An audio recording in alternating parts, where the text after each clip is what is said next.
Stephen Lennox checked his watch for the third time in 10 minutes. The Louisville Country Club buzzed with activity as wedding preparations reached fever pitch. His daughter Adley sat beside him on a velvet bench, her small fingers wrapped around a pencil as she sketched in her notebook. She drew flowers, simple daisies with crooked petals that somehow looked more honest than the elaborate arrangements surrounding them. "Dad, why is everyone so loud?" Adley whispered, pressing closer to his side. Stephen wrapped his arm around her thin shoulders. "Sometimes grown-ups get excited about parties.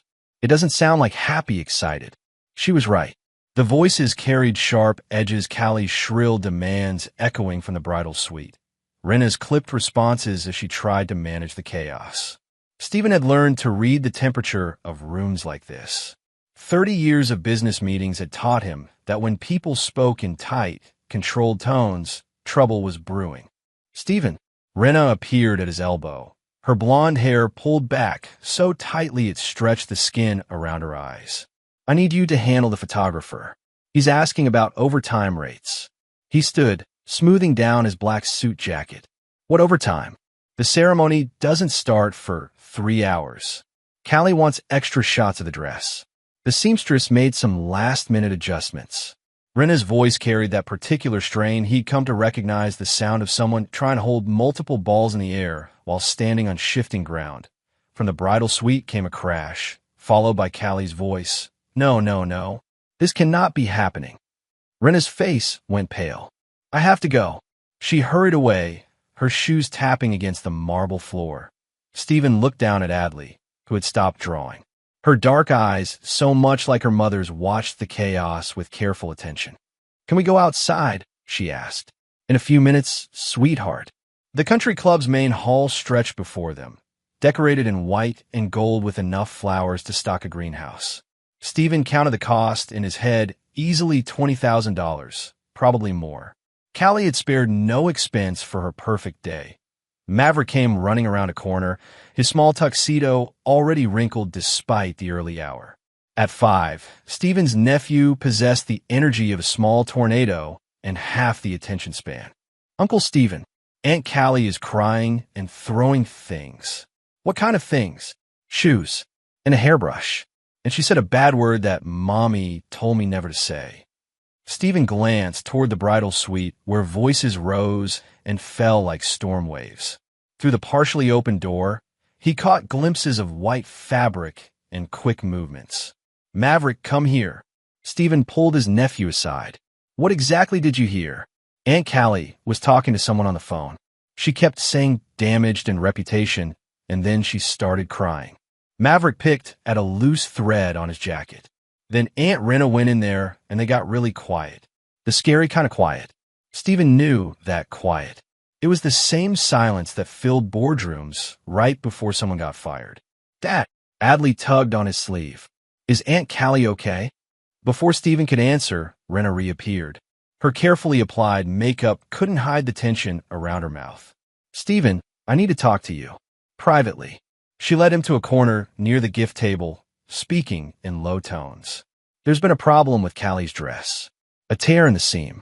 She's beside herself. Can it be fixed?" The seamstress is trying, but... Rena glanced around, making sure no one was listening. "Callie is worried about what people will think. You know how she is about appearances." Stephen knew. Callie Kaler lived her life like a carefully curated social media feed, every moment designed for maximum impact and admiration.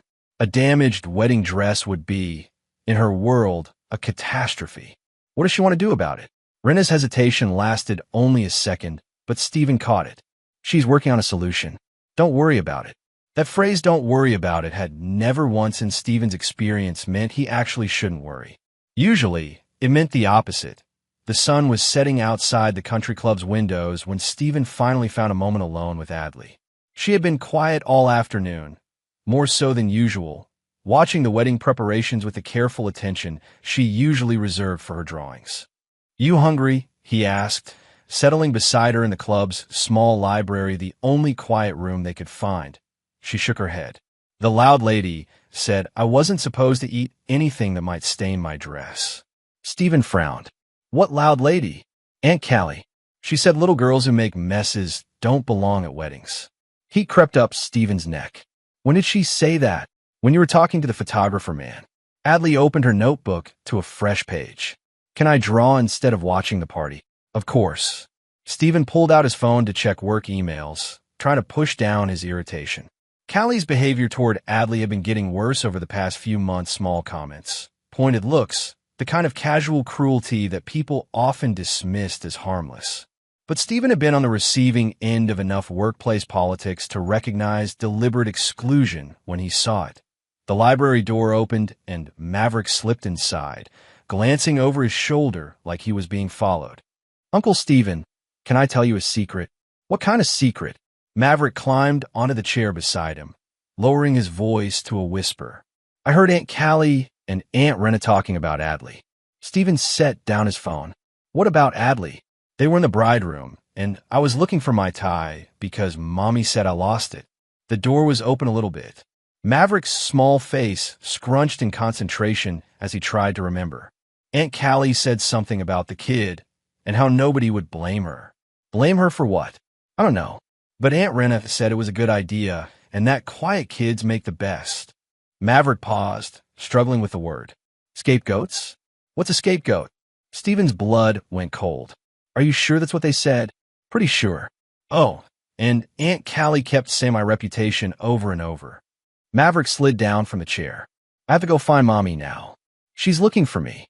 After Maverick left, Stephen sat in the quiet library with his daughter, watching her draw. Her pencil moved across the paper in careful strokes, creating another flower. This one had thorns. Adley, has anyone asked you to do anything special for the wedding? Any favors or errands? She looked up from her drawing. No. Aunt Rena said I should just stay out of the way and not touch anything important.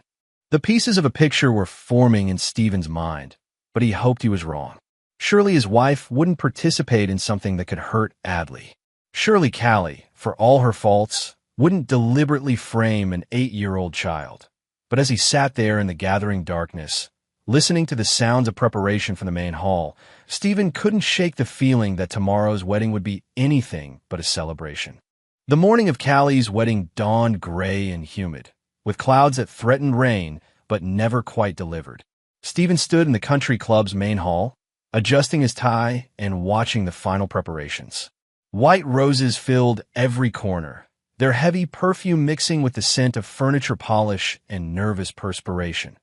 Adley sat on a chair near the back, her notebook closed in her lap. She wore a pale blue dress, nothing fancy, but appropriate for the occasion. Stephen had combed her dark hair into a neat braid, adding a small blue ribbon that matched her dress. You look beautiful, sweetheart, he had told her that morning. She had smiled, but it didn't reach her eyes. Do I have to talk to many people today? Just be polite if someone speaks to you. Otherwise, you can stay with me. Now, as guests filtered into the hall, Stephen kept one eye on his daughter and another on the controlled chaos around them. Callie's wedding party moved through their final preparations with military precision. Everyone knew their role, their timing, their mark. Everyone except Stephen, who felt like an observer at someone else's performance. Stephen, Rena appeared beside him, slightly breathless. She wore a burgundy dress that complemented her sister's wedding colors, her makeup applied with professional precision. Have you seen Adley's white shoes? Callie specifically requested that all the children wear white shoes. Stephen looked down at his daughter's black Mary Janes, perfectly clean and polished. She doesn't have white shoes. Well, she needs them. Callie will notice. Rena, the ceremony starts in 20 minutes. Where exactly am I supposed to find white shoes? His wife's mouth tightened. I don't know, but figure something out. This day has to be perfect. Before Stephen could respond, a scream echoed from the bridal suite. Every conversation in the hall stopped. The scream came again, followed by the sound of something heavy hitting the floor. Several women rushed toward the bridal suite, their faces pale with concern. Oh God, Rena whispered, already moving. Something's wrong. Stephen followed her toward the bridal suite, but stopped when he saw Adley's face. She had gone completely still, her small hands clutched around her notebook. Stay right here, he told her. Don't move. The bridal suite was chaos. Callie stood in the center of the room, wearing her wedding dress, a confection of white silk and lace that had cost more than most people's cars. The dress was beautiful, but Stephen could see the problem immediately. A jagged tear ran from the waist to the hem, exposing the lining beneath. How did this happen? Callie's voice cracked with hysteria. How could this happen on my wedding day? The seamstress knelt beside the dress, examining the damage. The seam was weakened somehow. It looks like someone pulled at the fabric. Pulled at it. Callie's voice rose to a shriek. Who would pull on my wedding dress? Stephen watched his wife's face as several emotions flickered across its surprise, concern, and something else. Something that looked almost like preparation. Callie, calm down, Rena said, moving to her sister's side. We'll figure this out. Figure it out? The ceremony starts in 15 minutes. Everyone's here. The photographer is waiting. Callie's carefully applied makeup streaked down her face. My dress is ruined. The seamstress cleared her throat. I can fix it, but it will take at least an hour. Maybe 2. 2 hours. Callie looked around the room as if searching for someone to blame. This is sabotage. Someone did this on purpose. Stephen felt a chill run down his spine as Callie's eyes swept the room. Where her gaze landed on him, he saw something calculating there. Where's everyone? Callie demanded. I want to know who was in this room. I want to know who touched my dress. Callie, please, one of the bridesmaids said. Let's just focus on fixing. No. Callie's voice echoed off the walls. Someone is going to pay for this. I worked for months to make this day perfect, and someone deliberately sabotaged it. Rena stepped forward, her voice carefully controlled. We should check with everyone who had access to the room. Yes, Callie said, seizing on the idea. Yes, exactly. Who was here? Who could have done this? Stephen watched as the two sisters exchanged a look brief, but loaded with meaning. His stomach began to churn. I saw several people coming and going. One of the wedding planners said carefully. The florist, the photographer's assistant, some of the family members. What family members? Callie's voice was sharp. Another look passed between Rena and Callie. Stephen felt like he was watching a play where he didn't know the script. Well, Rena said slowly. There were the children running around earlier. You know how kids can be, they don't always understand that some things are off limits. Stephen's blood turned to ice. What are you suggesting? I'm not suggesting anything, Rena replied, but her tone said otherwise. I'm just saying that children sometimes touch things they shouldn't. Callie's tears stopped abruptly. The children. Of course. They've been running all over the club today. Now wait a minute, Stephen said, his voice hard. Are you accusing? I'm not accusing anyone yet, Callie interrupted. But I want to talk to all the children. Right now. Stephen's hands clenched at his sides. This is ridiculous. Kids don't deliberately destroy wedding dresses. You'd be surprised what kids do when no one's watching, Callie said, her voice dripping with implication. The room fell silent except for the sound of Stephen's heart pounding in his ears. He looked at his wife, waiting for her to defend Adley, to point out how absurd this line of reasoning was. Instead, Rena avoided his eyes. Let's just bring him in and ask a few questions, she said quietly. It's probably nothing. Stephen stared at her in disbelief. Rena, you can't be serious. I'm serious about finding out what happened to my sister's dress, she replied, finally meeting his gaze. The look she gave him was cold, distant, the look of someone who had already made up her mind. 10 minutes later, Stephen stood in the main hall watching his wife escort Adley toward the bridal suite. His daughter looked confused and scared, clutching her notebook against her chest. Dad? She called back to him. What's happening? It's okay, sweetheart, he said, though nothing about this felt okay. Just answer their questions honestly. Maverick was already in the bridal suite, standing next to his mother. The little boy looked overwhelmed by all the adult attention focused on him. Maverick, Callie said, kneeling down to his eye level. I need you to think very carefully. Did you see anyone near my dress today? Anyone touching it or playing with it? I don't know, Maverick said, his voice small. I was running around a lot. Think harder, Callie pressed.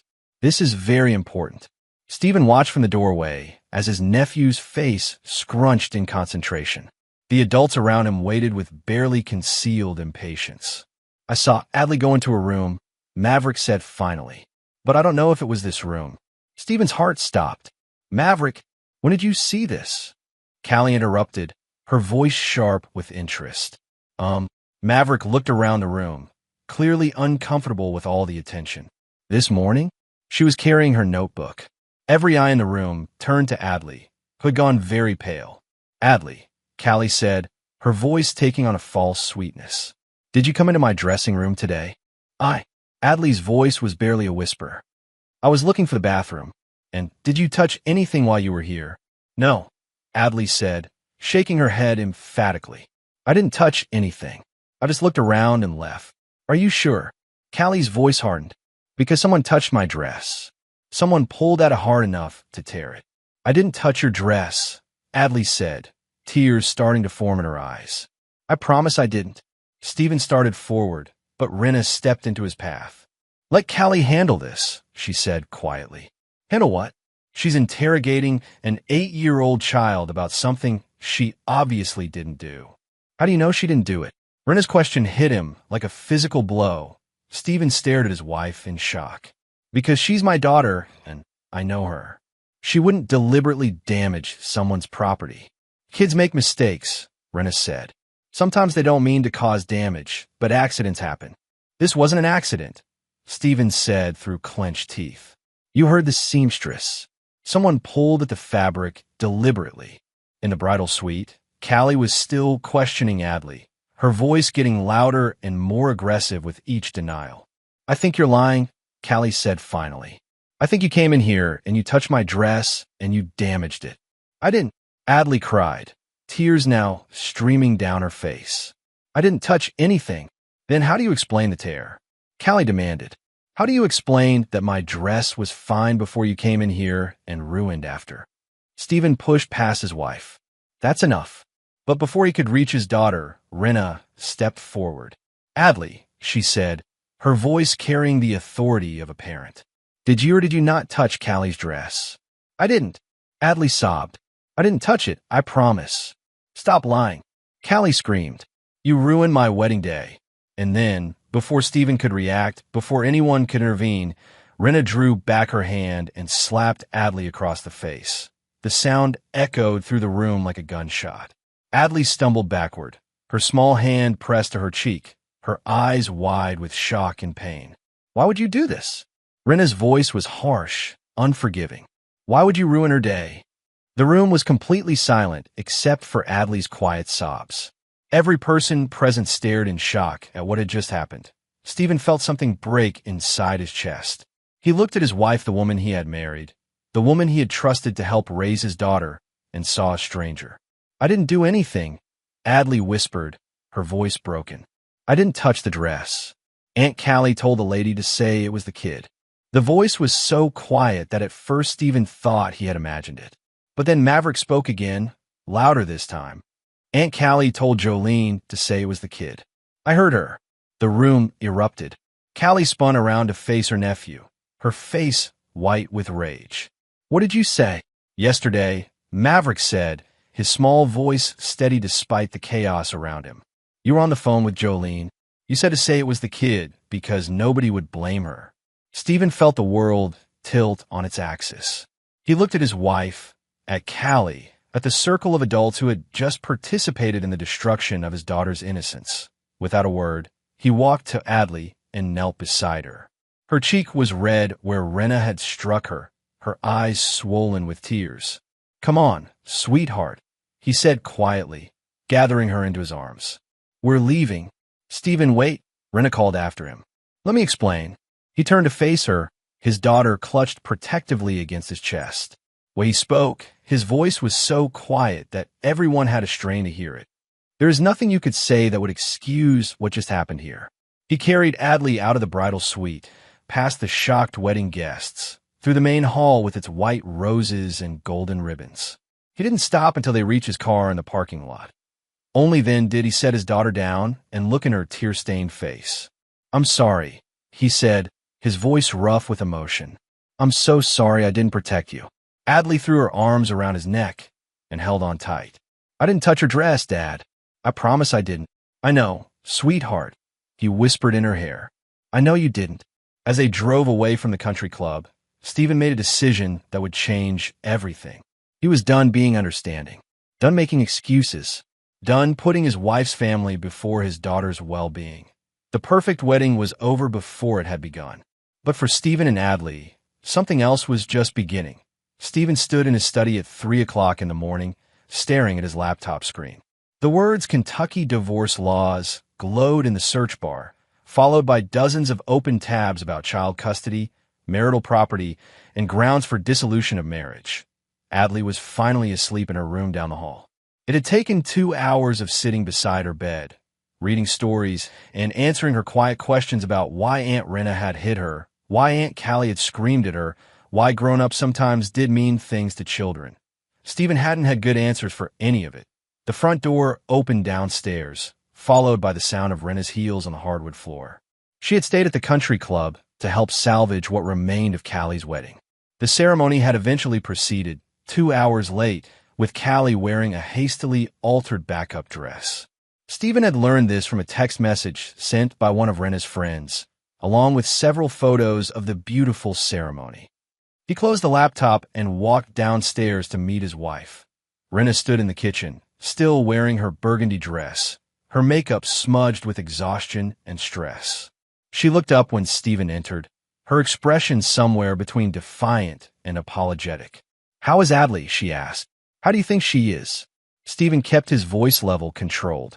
"You slapped her in front of 20 people and accused her of lying about something she didn't do." "Stephen, I was trying to protect." "Don't," he held up a hand. "Don't say you were trying to protect anyone. You threw my daughter under the bus to save your sister's reputation." Rena's face crumpled. It wasn't supposed to happen like that. Callie was so upset, and everyone was staring, and I panicked. "You panicked." Stephen repeated the words slowly, as if testing their weight. "You panicked, so you decided to blame an 8-year-old child for something she obviously didn't do. I thought maybe she had touched it by accident. Even if she had, which she didn't, that gave you the right to hit her." Rena pressed her hands to her face. "I know it was wrong. I know I made a terrible mistake. But Stephen, you have to understand." "Understand what?" "That your sister's wedding was more important than my daughter's well-being? That protecting Callie's image was worth destroying Adley's trust. That's not fair." "Fair?" Stephen laughed, but there was no humor in it. "You want to talk about fair? Let me tell you what Maverick told me in the car on the way home." Rena went very still. He heard more of that conversation than he let on in the bridal suite. He heard Callie and someone named Jolene planning to blame Adley if anyone asked about the dress damage. He heard you agreeing that it was a good plan because quiet kids make the best scapegoats. All the color drained from Rena's face. "Stephen, I never said." "Stop lying." His voice cut through her protest like a blade. "I'm done with the lies. I'm done pretending that what happened today was some kind of misunderstanding or heat-of-the-moment mistake." He pulled a manila folder from the kitchen counter and set it in front of her. "These are divorce papers. I'm filing for dissolution of marriage and full custody of Adley." Rena stared at the folder as if it were a snake. "Stephen, please. We can work through this. We can go to counseling. There is no working through this." Stephen's voice was flat, final. "You chose your sister over my daughter. You participated in a plan to frame her for something she didn't do. And when she told the truth, you hit her. I made a mistake." "No, Rena. A mistake is forgetting to pick up milk from the store. A mistake is double booking appointments. What you did today was a choice. You chose to protect Callie's reputation at the expense of an innocent child." Rena's hand shook as she opened the folder and scanned the papers inside. "Stephen, you can't do this. We've been married for 3 years. We have a life together. We had a life together. Until you decided that life was worth less than your sister's social standing." The kitchen fell silent except for the hum of the refrigerator and the distant sound of traffic outside.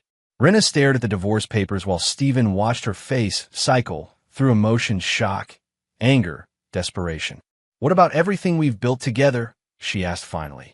"This house, our plans, our future. What about Adley's future? What about the fact that she's terrified to be in the same room with you now? What about the fact that she asked me tonight if she was a bad person because grown-ups keep blaming her for things she didn't do? That broke something in Rena's composure.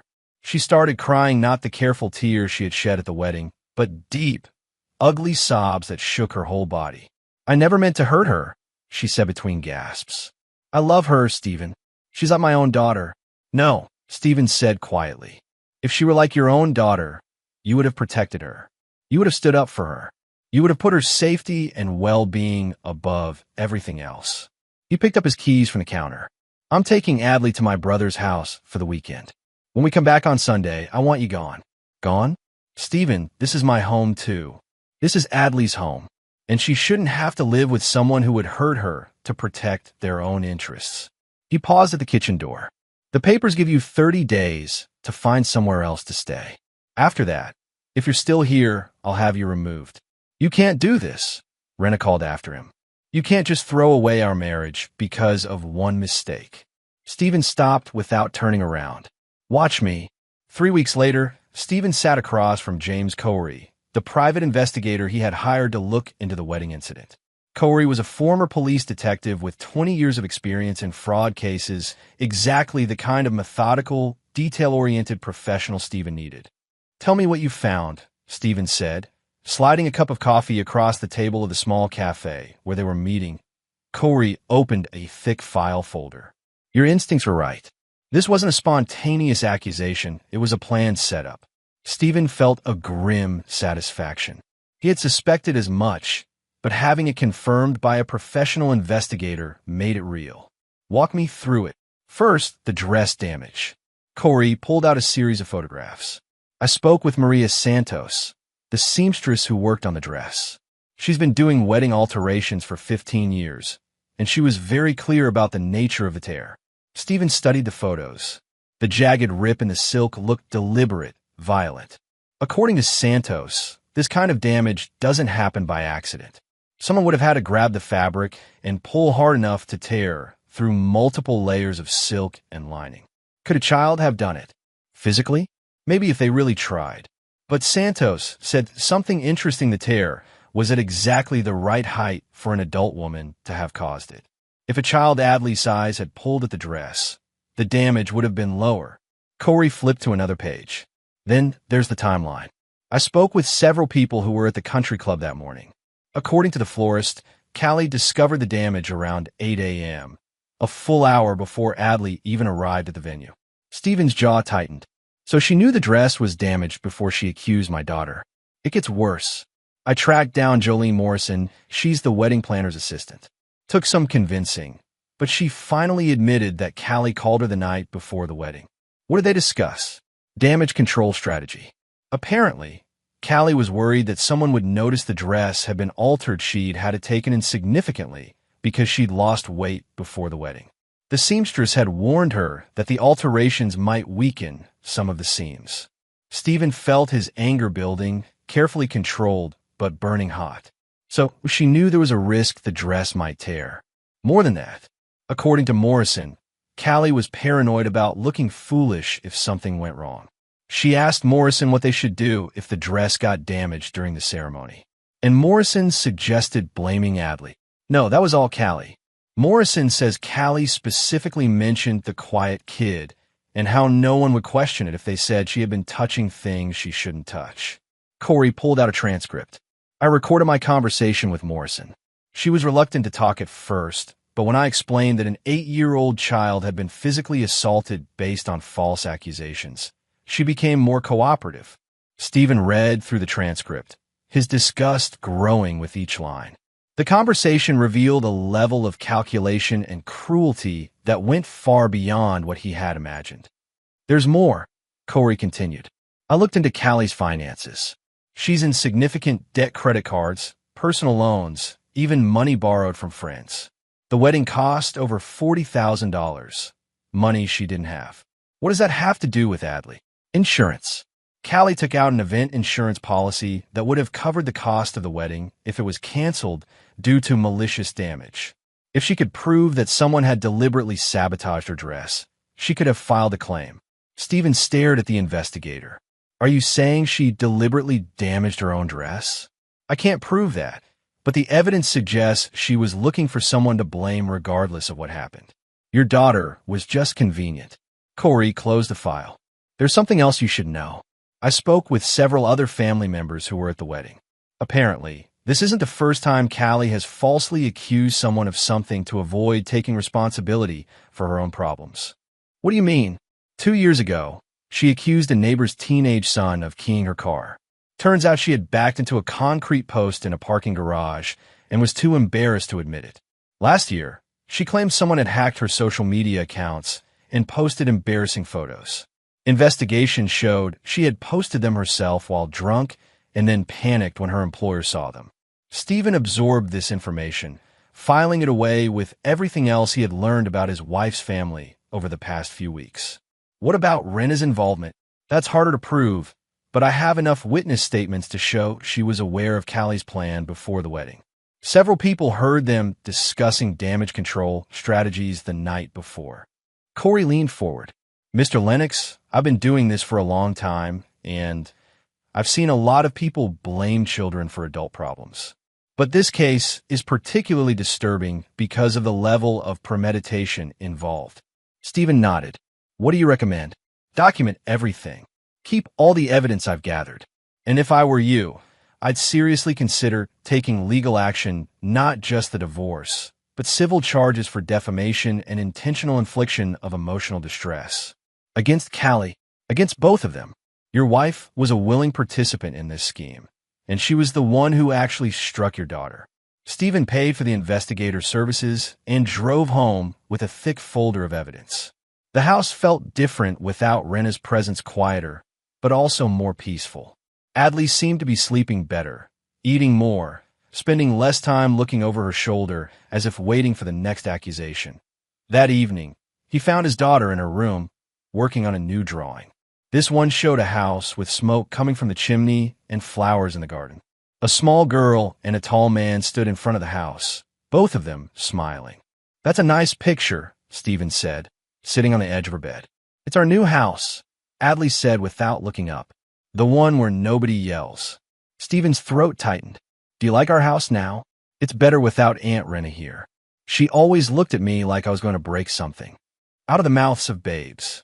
Stephen realized that Adley had been reading the adults around her far more accurately than any of them had given her credit for. Adley, I want you to know that what happened at the wedding wasn't your fault. Not any of it. She looked up from her drawing. I know, Dad. Bad people sometimes blame good people when they get in trouble. Where did you learn that? From you. You told me that when Tommy Peterson said, I pushed him off the monkey bars last year, even though you saw him fall off by himself. Stephen smiled. His daughter was stronger and wiser than he had realized. But that didn't mean he was going to let the people who had hurt her get away with it. The next morning, he called his lawyer. The meeting with his attorney, David Walsh, was scheduled for 10 a.m. on a Thursday morning. Stephen arrived early, carrying 2 folders, one containing the divorce papers and custody documentation, the other filled with the private investigator's findings. Walsh was a family law specialist Stephen had known peripherally through business connections. He was known for his methodical approach and his willingness to take difficult cases. Stephen, Walsh said, shaking hands, I've reviewed the preliminary paperwork you sent over. This is quite a situation.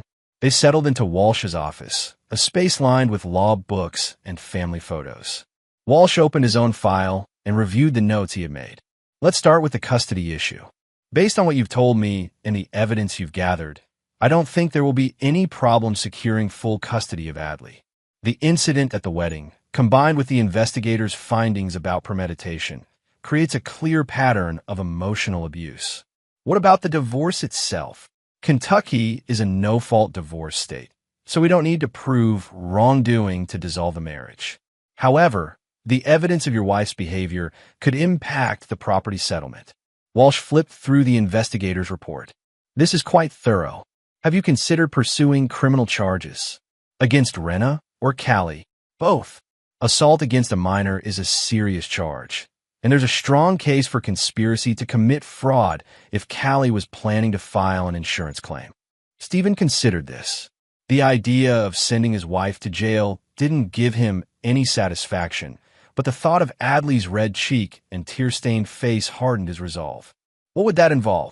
I'd recommend starting with the civil side: defamation, intentional infliction of emotional distress, maybe conspiracy.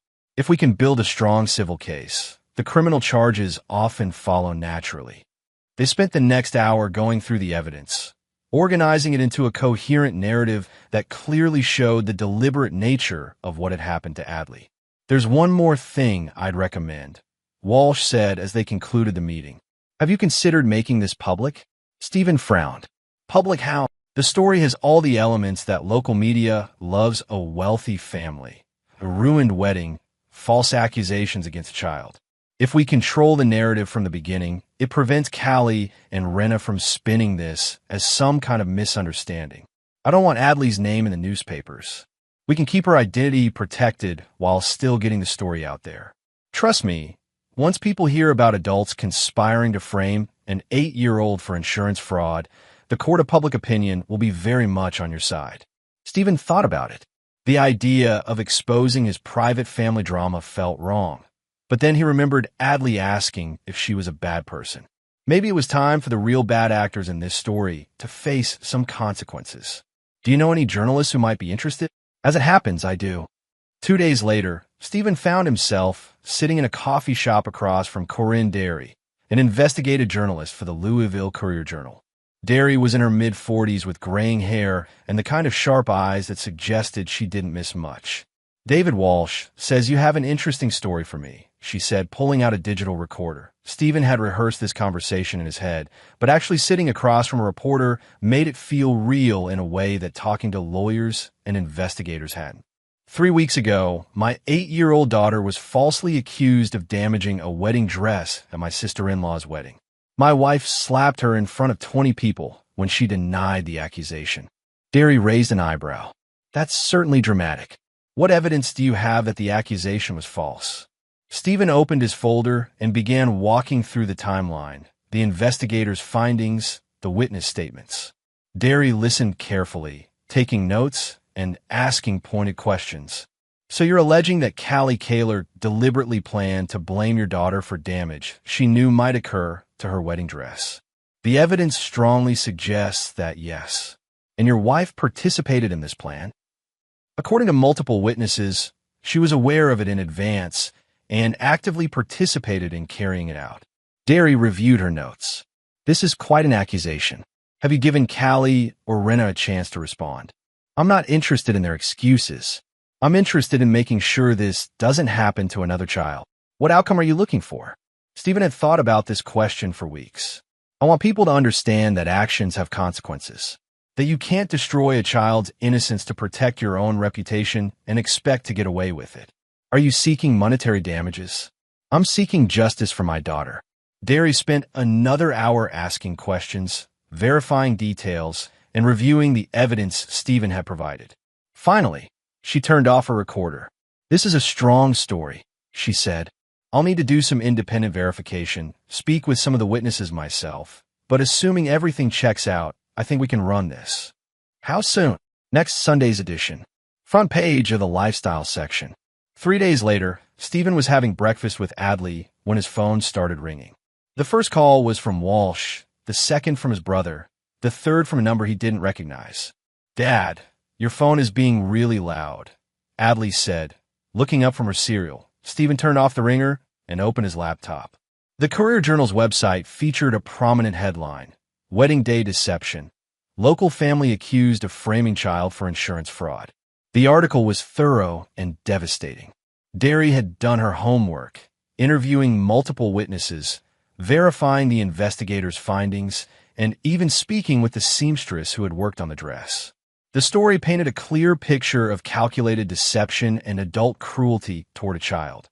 Most importantly, she had kept Adley's identity protected while still making the key facts clear. Stephen's phone buzzed with a text message from a number he didn't recognize. Saw the article. Callie ruined my daughter's sweet 16 party 3 years ago with similar lies. Glad someone finally called her out. Jennifer M. More messages followed throughout the day. Other parents sharing stories of Callie's behavior. Former friends describing her pattern of blaming others for her own mistakes. Even some of the wedding guests expressing outrage about what they had witnessed BY evening, Stephen realized that the story had struck a nerve in the community.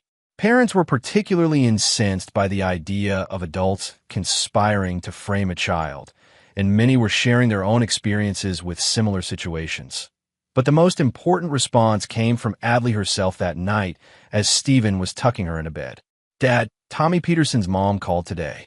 She said she read about what happened to me, and she wanted to tell you that she was sorry." "Sorry about what?" "She always knew Tommy was lying about me, pushing him off the monkey bars.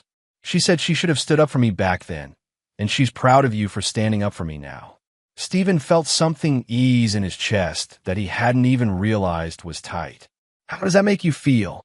"Like maybe some grown-ups do try to protect kids after all." That night, after Adley was asleep, Stephen sat in his study reading through the dozens of emails and messages he had received. Many were from complete strangers expressing support for his decision to fight back against the false accusations. But the one that meant the most came from his brother. "Proud of you for protecting Adley. Mom and Dad will be proud too." Stephen closed his laptop and looked out the window at the quiet street beyond. Tomorrow would bring new challenges: the divorce proceedings, the custody hearing, probably more media attention. But tonight, for the first time in weeks, he felt like he had done the right thing. Justice, it turned out, sometimes looked a lot like the truth simply being told. 6 months after the wedding disaster, Stephen stood in the doorway of their new home, a modest 2-story house in a quiet neighborhood, about 20 minutes from his old life. The house was smaller than the one he had shared with Rena, but it felt bigger somehow. Lighter. Adley ran through the empty rooms, her footsteps echoing off the hardwood floors as she explored her new space. She had picked out the house herself from the 3 options Stephen had shown her, choosing it because it had a big window in what would be her bedroom and a small garden where she could plant flowers. "Dad, can we get a dog?" she called from upstairs. "We'll see," Stephen replied, though he had already been researching local animal shelters. Adley had been through enough trauma. If she wanted a dog, she would get a dog. The past 6 months had been a whirlwind of legal proceedings, media attention, and rebuilding. The divorce had been finalized 2 weeks ago, with Stephen receiving full custody of Adley and keeping most of the marital assets. Rena had fought the custody arrangement initially, but when faced with the mountain of evidence against her, she had eventually agreed to supervise visitation rights only. The civil lawsuit against both Rena and Callie was still pending, but their lawyers had already reached out about settlement discussions. Stephen wasn't particularly interested in money, but he wanted the formal acknowledgement that what they had done was wrong. The public response to the newspaper article had been overwhelming. Callie's social media accounts had been flooded with angry comments, and several of her business clients had terminated their contracts with her event planning company.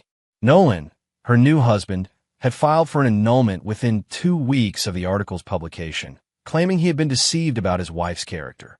Rena had been forced to resign from her position at the marketing firm where she worked after several clients expressed concern about her judgment and character. She was now living in a small apartment across town and working as a freelance consultant. Stephen felt no satisfaction in their public humiliation. He had never set out to destroy their lives. He had simply wanted justice for his daughter. But he wasn't sorry about the consequences they faced. Actions had repercussions, and it was time they learned that lesson. "Dad, come see my room." Adley's voice echoed down the stairs. Stephen climbed to the 2nd floor and found his daughter standing in the middle of the larger bedroom, her arms spread wide as she spun in a circle. "It's perfect," she announced. "The window faces the garden, and there's enough space for my desk and my bookshelf and maybe a reading chair." "It's a good room," Stephen agreed. "Are you happy with our new house?" "I love it," Adley said firmly. "It feels safe." That word safe had come up a lot in their conversations over the past few months. Dr. Patricia Fielding, the child psychologist Stephen had taken Adley to see, had explained that children who experience betrayal by trusted adults often struggle with feeling secure in their environment. The therapy sessions had been helpful for both of them. Dr. Fielding had given Stephen tools for talking to Adley about what had happened without traumatizing her further, and she had helped Adley process her feelings about the adults who had hurt her. People sometimes do bad things when they're scared or angry, Dr. Fielding had explained to Adley during one of their sessions. But that doesn't make it okay, and it doesn't mean it was your fault.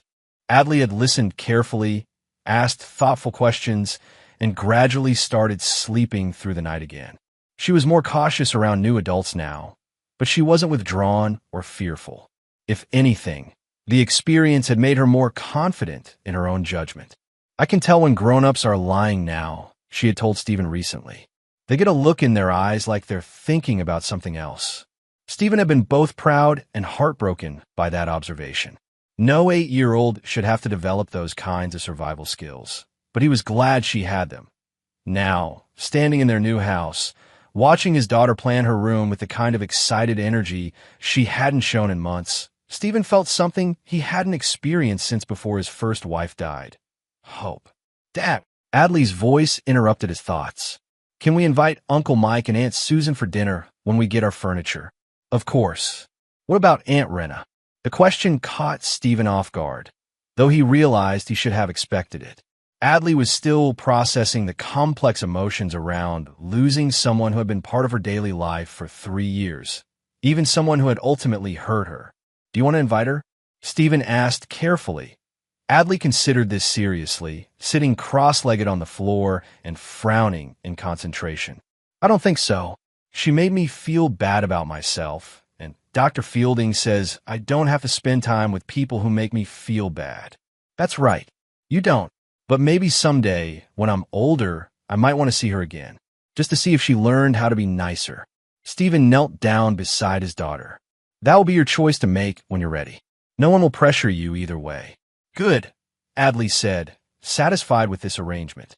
"Can we order pizza for dinner? I want to eat in our new house." They ate pizza, sitting on the floor of their empty living room, using paper plates and plastic cups while they planned where to put their furniture. Adley drew pictures of how she wanted to arrange her room, complete with labels for each piece of furniture. "I want to invite some kid from school to see the house when we're all moved in," she said between bites of pizza. "That sounds like a great idea. I'm going to tell them about what happened at the wedding," she added matter-of-factly. Stephen paused mid-bite. "Oh, not all of it. Just that some grown-ups lied about me, but you believed me and protected me. Dr. Fielding says it's good to talk about things that happened to us, so they don't feel scary anymore. How does it feel when you think about what happened?" Adley considered this carefully. "Sad, but not scared. I'm sad that Aunt Rena and Aunt Callie chose to be mean instead of nice. But I'm not scared because I know you'll always believe me and protect me." That trust, so freely given despite everything she had been through, humbled Stephen more than any victory in court ever could. Later that evening, after Adley was asleep in her sleeping bag in her new room, Stephen sat on the back porch of their new house and called his brother. "How's the new place?" Mike asked. "Good. Different. Adley loves it. And how are you doing?" Stephen considered the question. "Better. Tired, but better. It feels like we're finally moving forward instead of just surviving. I'm proud of you, for fighting for her the way you did. I should have fought sooner. I should have seen what was happening. Stephen, you can't blame yourself for trusting your wife. That's what marriage is supposed to be about, trust." "Yeah, well, I won't make that mistake again." "Don't let what happened make you cynical," Mike warned. "There are good people out there. Don't close yourself off to that possibility." Stephen wasn't ready to think about dating or remarriage, but he appreciated his brother's concern. Right now, his focus was entirely on rebuilding his life with Adley and making sure she grew up feeling safe and valued. "We'll see," he said. "Right now, I'm just focused on being the father she deserves." "You already are." 3 weeks after moving into their new house, Stephen was working in his home office when the doorbell rang. Adley was at school, and he wasn't expecting any deliveries, so he approached the door with caution. Through the peephole, he saw Rena standing on his front porch. She looked different, thinner, older somehow, her usually perfect hair pulled back in a simple ponytail. She wore jeans and a plain sweater instead of her usual carefully coordinated outfits. Stephen opened the door, but didn't invite her in. "Hello, Rena." "Stephen."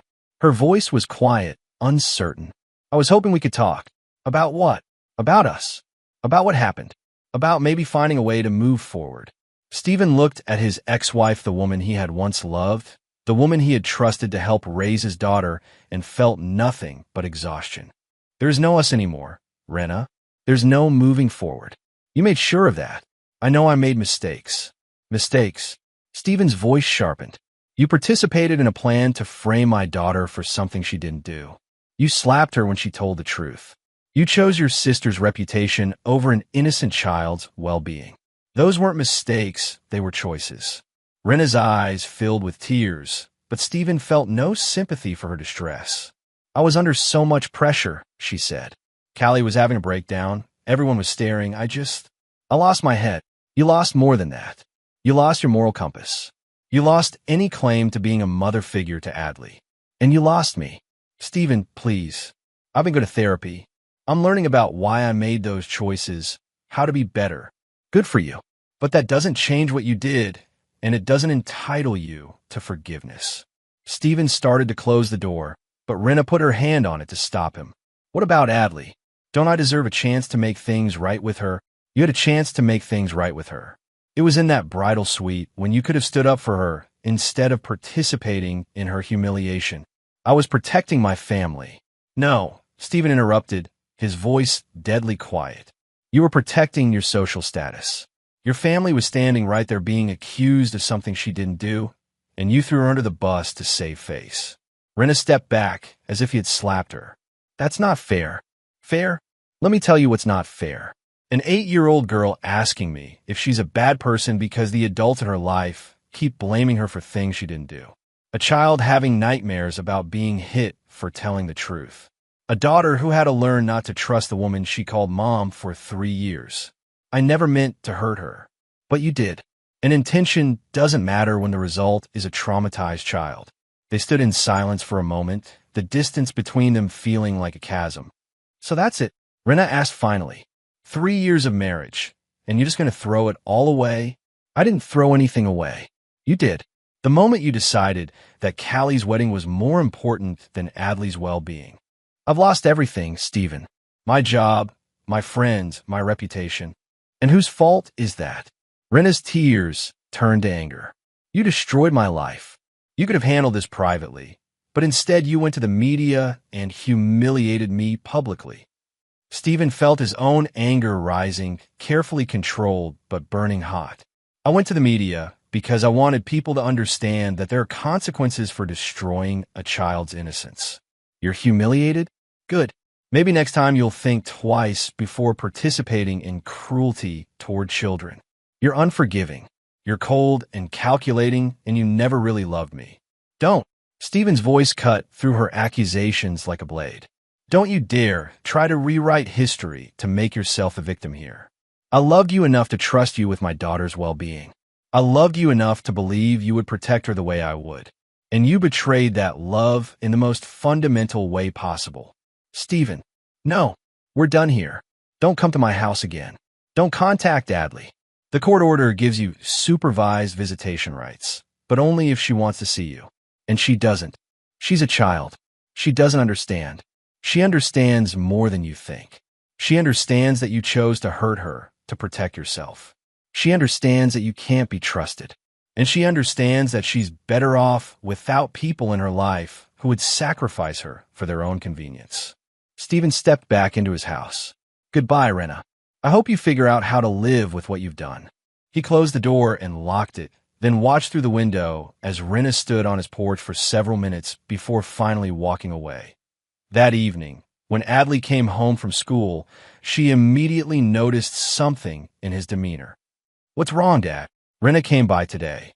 Adley set down her backpack and looked at him seriously. What did she want? She wanted to apologize and see if we could work things out. What did you tell her? I told her that what she did was unforgivable and that we're better off without her in our lives. Adley nodded thoughtfully. I think that was the right thing to say. Do you? You don't feel bad about it. I feel sad for her, Adley said, but not bad for us. Dr. Fielding says that sometimes people make choices that mean they can't be part of our lives anymore, and that's okay. Stephen marveled again at his daughter's wisdom and resilience. How do you feel about never seeing her again? Relieved, Adley said without hesitation.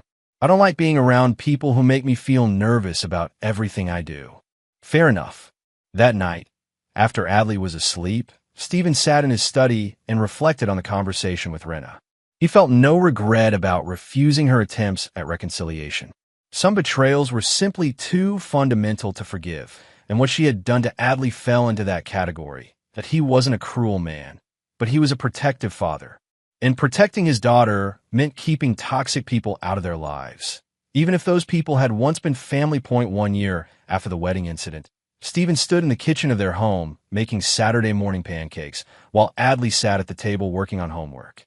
It had become their weekend ritual, pancakes and orange juice while they planned their day. The past year had brought more changes than Stephen could have imagined. The civil lawsuit had been settled out of court, with both Rena and Callie agreeing to public apologies and financial compensation that Stephen had placed in a college fund for Adley. More importantly, they had both agreed to attend parenting classes and anger management counseling as part of the settlement. That Callie's event planning business had folded completely, and she had moved to another state to start over. Stephen occasionally wondered how she was doing, but not enough to actually find out. Some people, he had learned, were simply toxic and needed to be removed from your life completely. Rena had found work with a small marketing company in a neighboring city. She had respected the boundaries Stephen had set and hadn't attempted to contact them again. The supervised visitation clause in their divorce agreement remained untested. Adley had never expressed any interest in seeing her former stepmother. "Dad, I need help with this math problem," Adley said, looking up from her worksheet. Stephen flipped the pancakes and joined her at the table. At 9, Adley was thriving academically and socially. She had made several close friends at her new school, joined the art club, and started taking piano lessons. The fearful, anxious child who had been slapped in a bridal suite had grown into a confident, articulate girl who stood up for herself and others. "This is about fractions," Stephen said, reviewing the problem. "What do you think the first step should be?" They worked through the math together, Adley asking questions and reasoning through the solution.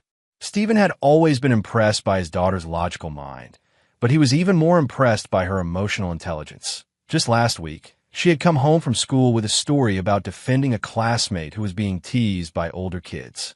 "I told them that picking on people smaller than you makes you look weak, not strong," she had reported matter-of-factly. "And I said if they wanted to be bullies, they should find someone their own size." What happened then? They called me a name and walked away. But they left Tommy alone. "Were you scared?" "A little. But I remembered what you taught me about standing up for people who can't stand up for themselves." Stephen had felt a fierce pride in that moment. His daughter had learned the most important lesson he could teach her, that protecting others was worth the risk of making yourself a target. Now, watching her solve math problems with the same careful logic she applied to everything else in her life, Stephen felt a deep sense of satisfaction. They had built something good together out of the wreckage of their old life. The doorbell rang, interrupting his thoughts. Stephen glanced at the clock. 10 a.m. on a Saturday wasn't an unusual time for visitors. He opened the door to find David Walsh, his attorney, standing on the porch with a folder in his hand. "David, this is unexpected. Is everything okay?" "Everything's fine. I have some news I thought you'd want to hear in person." Stephen invited him in and poured him coffee while Adley continued working on her homework at the kitchen table.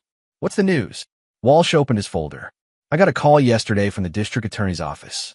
They've decided to pursue criminal charges against Callie for insurance fraud." Stephen raised an eyebrow. "I thought that ship had sailed." "Apparently not. The insurance company conducted their own investigation after our civil case was settled, and they found evidence that Callie had been planning to file a fraudulent claim from the beginning. They also discovered that this wasn't her first attempt at insurance fraud, meaning she filed a false claim 2 years ago for stolen jewelry that was never actually stolen.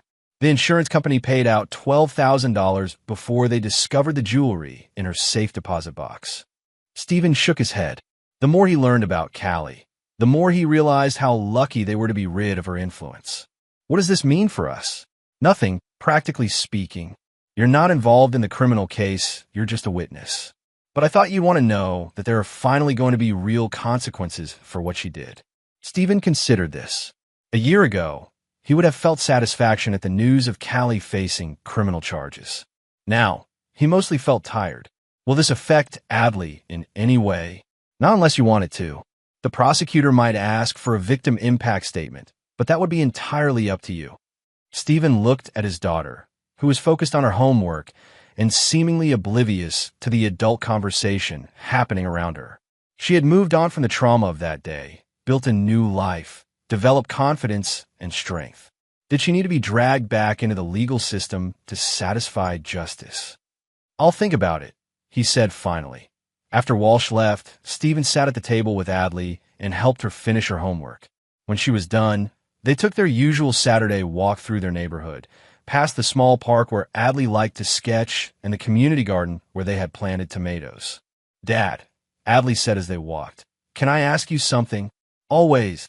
Do you ever wonder what would have happened if Aunt Rena had stood up for me that day, instead of hitting me?" The question caught Stephen off guard. "Sometimes." "Why?" "I was thinking about it last night. If she had protected me, would we still be living with her?" Stephen considered how to answer this honestly without overwhelming his daughter with adult complexities. "I don't know," he said finally, "but I do know that the choices people make show us who they really are. And the choice she made that day showed me that she wasn't the person I thought she was." "I'm glad she made that choice," Adley said quietly. "Really? Why?" "Because if she hadn't, we might not have figured out that she wasn't safe for us to be around. We might have kept living with someone who would hurt me to protect herself." Stephen stopped walking and knelt down to his daughter's eye level. "You're pretty wise for a 9-year-old. I learned it from you," she said simply. "You taught me that people show you who they are by what they do, not what they say." That evening, Stephen called Walsh and declined to participate in the criminal case against Callie. Justice, he had learned, wasn't always about punishment. Sometimes it was about protecting yourself and the people you love from those who would harm you. Sometimes justice looked like building a new life free from toxic influences. Sometimes justice looked like a confident, happy child who knew she was loved and protected.